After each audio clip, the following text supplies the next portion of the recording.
हाय दोस्तों, मैं हूं जितेंद्र कुमार। आप लोग का अपना यूट्यूब चैनल मार्जिन में आप सभी का स्वागत है। मैं आज बिहार बोर्ड क्लास 10 का सामाजिक विज्ञान इतिहास का चैप्टर 2 लेकर आया हूं, जो समाजवाद एवं साम्यवाद है उसका दीर्घ उत्तरीय प्रश्न लेकर आया हूं, जो कहीं ना कहीं बिहार बोर्ड 2024 में छपने वाली पॉइंट होगी। ठीक है, इसको आप लोग देख लेना, जीवन भर पछताएंगे। इसमें पहला क्वेश्चन है, रूसी क्रांति के कारण का विवेचना करें। बिहार बोर्ड अभी तक कई बार इसको पूछ चुका है, मतलब अब की बार नहीं पूछा, लगातार पूछते रहता है। तो 24 में आना तय है एकदम 100%। ठीक है, इसका आंसर हो जाएगा रूसी क्रांति के निम्नलिखित कारण थे। पहला, जार की निरंकुशता एवं अयोग्य शासन। तो इस लिखकर डैश देंगे, कहेंगे रूस का राजा जार को ईश्वर का प्रतिनिधि मानता था। उसे आम लोगों की सुख दुख की कतई चिंता नहीं थी। गलत सलाहों के कारण जार की स्वच्छता चरिता बढ़ती गई और जनता की स्थिति बद से बदतर होती गई। ठीक है, इसको समझेंगे। जो रूस था, वहाँ के राजा जो था, अपने आप को जार समझाता था, सम्राट। जार का मतलब क्या होता है? सम्राट। वो अपने आप को बहुत बड़का आदमी समझता था, जिसके कारण वो किसी व्यक्ति के उत्तरदायी नहीं रहता था। पूरे रसिया में अपने आप से ही ज़्यादा उनकी था, उसके बाद किसी से मतलब नहीं था, ओनली एक पत्नी से था, जिसके कारण इनकी जो नीति थी बहुत ही खराब थी। ये ओनली मतलब अपने आप को खुश रखते थे। आम जनता की स्थिति क्या, उसे कोई मतलब नहीं रहता था। वो क्यों ना मर जाए, चाहे भाड़ में जाए। ठीक है, जिसके कारण रूसी क्रांति का एक कारण बन गया। ठीक है, क्वेश्चन नंबर 2, दूसरा कारण था कृषकों की दयनीय स्थिति। इसमें कहेंगे रूस में बहुसंख्यक ही कृषक रहते थे।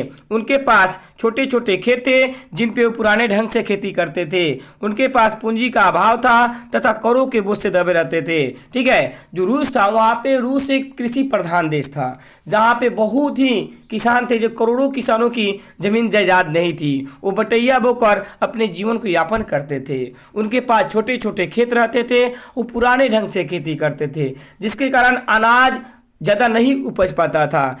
इसी कारण हमेशा वो कर के बोझ से दबे रहते थे। ठीक है, याद रखेंगे।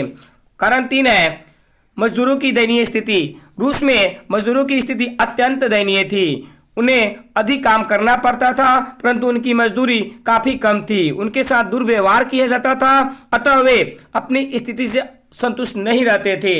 यानी जो मजदूर थे रूस में, लोग जो भी काम करते थे, मान लीजिए 12 घंटा काम कर रहे हैं, अब 12 घंटा को वहाँ के राजा साहब पैसा नहीं देते थे, और पैसा मांगने पर उनके साथ गलत व्यवहार भी करते थे, जिसके कारण मजदूर अपने आप को बहुत शर्मिंदा महसूस करते थे और हमेशा असंतुष्ट रहते थे।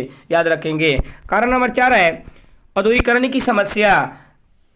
ठीक है, तो रूसी औद्योगिकरण पश्चिमी औद्योगिकरण से भिन्न था। जो रूसी औद्योगिकरण था, पश्चिमी औद्योगिकरण से अलग था, भिन्न था।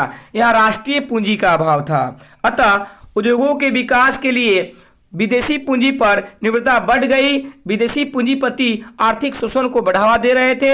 इस प्रकार औद्योगिकरण की समस्या रूसी क्रांति का कारण बनी। यानी जो भी विदेशी पूंजीपति लोग थे, वही बड़े बड़े लोगों को ही बढ़ावा दे रहे थे, जिसके कारण वहाँ की जनता की स्थिति बदतर होती जा रही थी। ये भी कहीं ना कहीं रूसी क्रांति का सबसे बड़ा कारण बन गई, औद्योगिकरण की समस्या के कारण बन गई। कारण 5 है, रूसीकरण की नीति क्या है। तो कहेंगे रूस में मुख्यतः स्लाव जाति के लोग रहते थे। इनके अतिरिक्त फिन, पोल, जर्मन, यहूदी आदि अन्य जातियों के लोग रहते थे। ये विभिन्न भाषा बोलते थे तथा इनके रस्म रिवाज भी भिन्न भिन्न था। परंतु जान निकोलस द्वितीय के द्वारा देश के सभी लोगों पर रूसी भाषा, शिक्षा और संस्कृति लादने का प्रयास किया गया। तब जाकर सन 1863 ईस्वी में पोल विद्रोह हो गया। पोलों के द्वारा पोल विद्रोह शुरू किया गया। इस प्रकार रूसी राजतंत्र की प्रति उनका आक्रोश बढ़ता गया और कहीं ना कहीं रूसीकरण की नीति के पूरे लोग अल्पसंख्यकों के द्वारा भी इसका पूरा खुलकर विरुद्ध किया गया।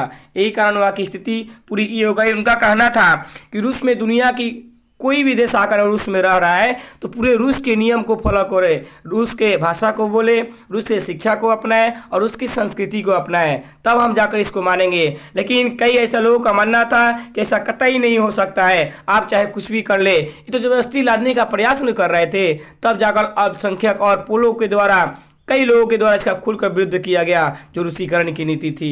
याद रखेंगे, कहीं ना कहीं बिहार बोर्ड में 2024 में टपकने वाली पॉइंट होगी। आप लोग इसे देखें, कम समय में सिकंदर पांडे का श्रेय दिया जाएगा। ठीक है, इसको लाइक करें, प्लीज़ से प्लीज़ सब्सक्राइब करें। धन्यवाद। जय हिंद, जय भारत।